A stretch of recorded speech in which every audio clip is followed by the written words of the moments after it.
Hello, ma'am. Good day. My name is Zebel Moya from Best Criminology 2G, ma'am. I would like to present to you my video presentation for rule number 5 and rule number 8. So, let's start, ma'am. Content. My discussion for today, ma'am, is Rule 5, Inter-Unit Coordination. Rule 6, Requirements Police Operations. Rule 7, Use of Force during Police Operations. And last, Rule 8, Use of Firearms during Police Operation, ma'am.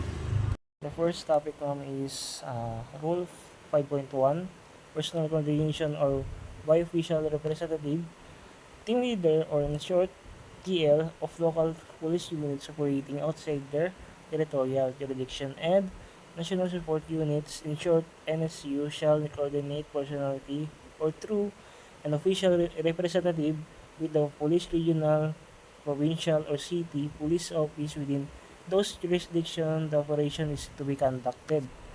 On this topic, ma'am, every regional, provincial, or city, we need a team leader, ma'am.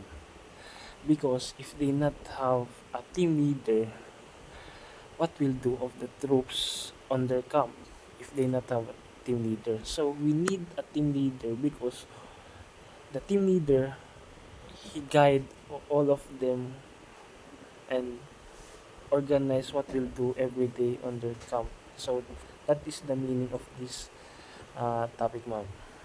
Next topic, ma'am, is Rule 5.2, Coordination by filing coordination form prior to the launching of the operation except in case of where the formal in writing inter-unit coordination cannot be due to the nature and urgency of the situation such as but limited to cross jurisdiction pursuit operation coordination should be made formally using prescribed coordination form which shall be filed with the concerned operation center of the police regional or city office. For this topic, ma'am, every operation, ma'am, we need to write down the what will happen on the operation, ma'am, because it is important, ma'am. And also, ma'am, the team leader, he always find the form and read what will happen on the operation, ma'am. So that is the meaning of this topic, ma'am. The next topic, ma'am, is Rule 5.3, Coordination for Practical Available Means of Communication. In case where formal inter-unit coordination is not feasible, the police unit shall be concerned shall endeavor to notify the territorial the police office through any practical available means of any communication at any time during the operation, and if not possible shall accomplish and furnish the territorial police office written incident report immediately after the termination of the operation. On this topic, ma'am, it the same on Rule 5.2, ma'am, because we need to write what will happen after the operation, ma'am. So that is the meaning of this topic, ma'am. It's the same of the Rule 5.2, ma'am. The next topic, ma'am, is Rule 6.1, Basic Requirements, ma'am. Police operation, ma'am, like arrest, search, seizures, checkpoint, roadblocks, demolition, and civil disturbance management. The first need of the police is with a marked police vehicle. The second, led by police commission officers, in short, POC. And last, with a personal and prescribed police uniform or attire.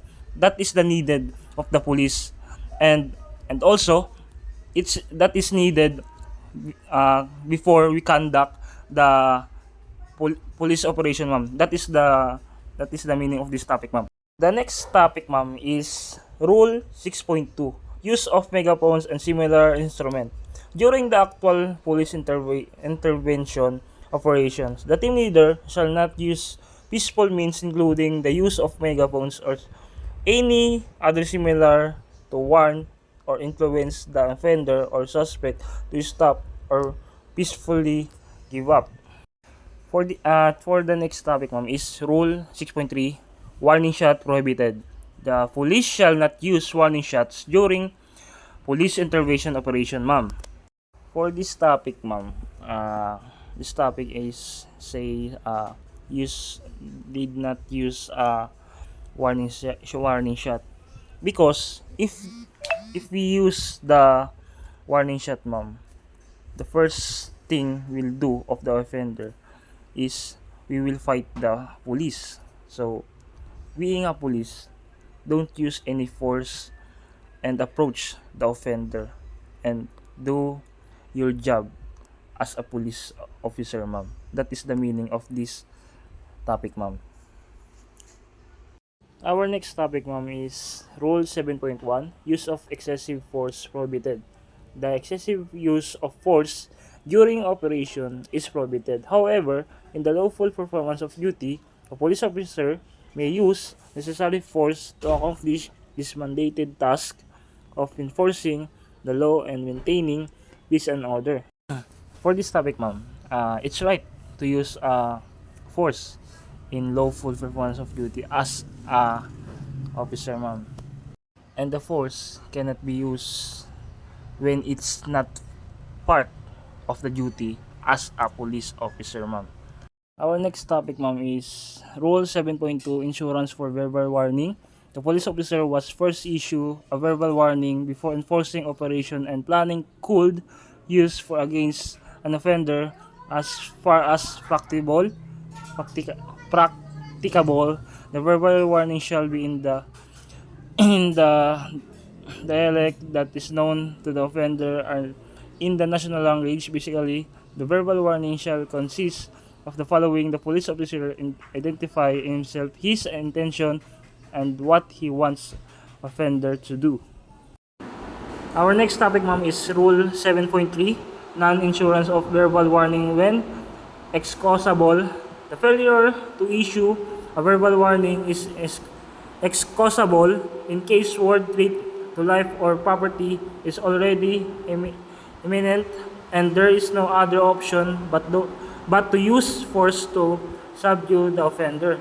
For our next topic, ma'am, is Rule 7.4, Use of Non-Lethal Weapon. When a suspect is violent or threatening and the less physical measures have been tried to and demand inappropriate, a more extreme but non-deadly measure can be used, such as baton, truncheon, pepper spray, stun gun, and other non-lethal weapon to bring the suspect under control or effect an arrest.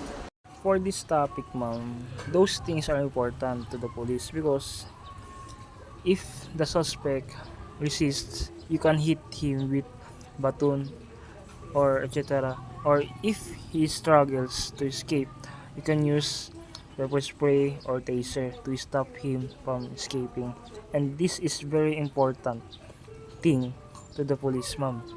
For our next topic, ma'am, is Rule 7.5, Application of Necessary and Reasonable Force.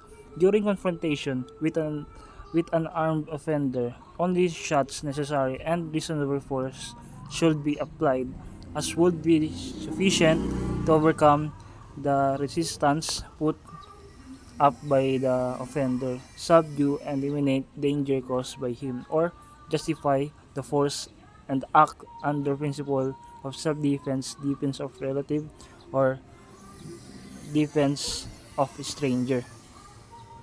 For example, for this topic, ma'am, there was a person who was not in his right mind. Then, what he did was he took out a gun and he shot everywhere, and the people were afraid of him because of what he did. And then, as a police officer, you should know what you should to do to calm the offender. And when the offender does not calm down, we can use force when he becomes aggressive, and especially when the police are harm's way, ma'am. That is the example of this topic, ma'am. And the next topic, ma'am, is Rule 7.6, Factor to consider in the reasonable of the force employed. A police officer, however, is not required to afford offenders attacking him the opportunity for a fair or equal struggle. The reasonable of the force employed will depend upon the number of aggressor nature and characteristic of the weapon use, physical condition, size, occasion of the assault. The police officer is given the sound direction to consider these factors in employing reasonable force. The next topic, ma'am, is Rule 7.7, responsibility of the police officer in charge of the operation. The police officer who is in charge of the operation shall at all times exercise control over the police personnel and the area of operation, shall exhaust all possible means to apply necessary and reasonable force to protect lives and properties during armed confrontation. For this topic, ma'am, it's right.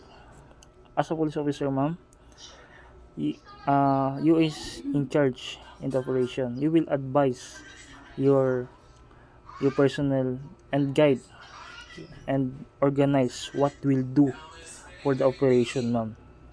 And then as a police officer, ma'am, the training of the personnel is very important to know what they do on the operation, ma'am. Our next topic, ma'am, is Rule 8.1, use firearm when justified. The uses of firearm is justified if the offender poses imminent danger of causing death or injury to the police officer or other person. The use of firearm is also justified under the doctrines of self-defense, defense of relative, and defense of a stranger. However, one who resorts to self-defense must face a real threat on his life, and the peril sought to be avoided must be actual, imminent, and real. Unlawful aggression should be present for for self-defense to be considered as justifying circumstances, ma'am. And the next topic, ma'am, is Rule 8.2, firing and at moving vehicle prohibited but with exceptions. A moving vehicle shall not be fired upon except when its occupants pose imminent danger of causing death or injury to the police officer or any other person, and that the use of firearms does not create a danger to the public and outweigh the likely benefits of its non-use. For me, ma'am, this topic, ma'am, is correct because it is really forbidden to shoot while you are driving, because you can have an accident while driving. So what policeman can do is to colleges to contact his colleges at the camp to create a roadblock, so that the offender cannot escape, ma'am. Our next topic, ma'am, is 8.3, parameters to be considered in firing at moving vehicle. The following parameters should be considered. The first is the intent of suspect to harm the police officer or other persons. The second, the capability of the suspect to harm, with secondly, the police officer or other person, and last, accessibility or the proximity of the suspect from the police officer and other person, ma'am. That is the Rule 8.3, ma'am. For our next topic, ma'am, is Rule 8.4, filing of an incident report after the use of firearm. Based on Rule 8.4, a police officer who fires his service firearm or weapon during confrontation with an offender or offenders must submit an incident report outlining the circumstances necessitating the use of his firearm. That is the Rule 8.4, ma'am. And last, our topic, ma'am, is Rule 8.5, procedure after an armed confrontation. Immediately after an armed confrontation, the officer who is in charge of the operation shall first secure the site confrontation, second, take photographs, third, check whether the situation still poses imminent danger, fourth, evacuate the wounded to the nearest hospital, fifth, ensure that all persons who died on the spot are not moved from their original position. Sixth, arrested suspect should be kept in isolation. 7. Conduct debriefing on all involved operatives.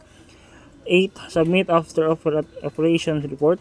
And last, ensure psychological stress counseling in involved PNP operatives, ma'am. That is the rule 8.5. That is all my discussion, ma'am. Thank you for your listening to my video presentation, ma'am. So, thank you, ma'am. Have a good day, ma'am.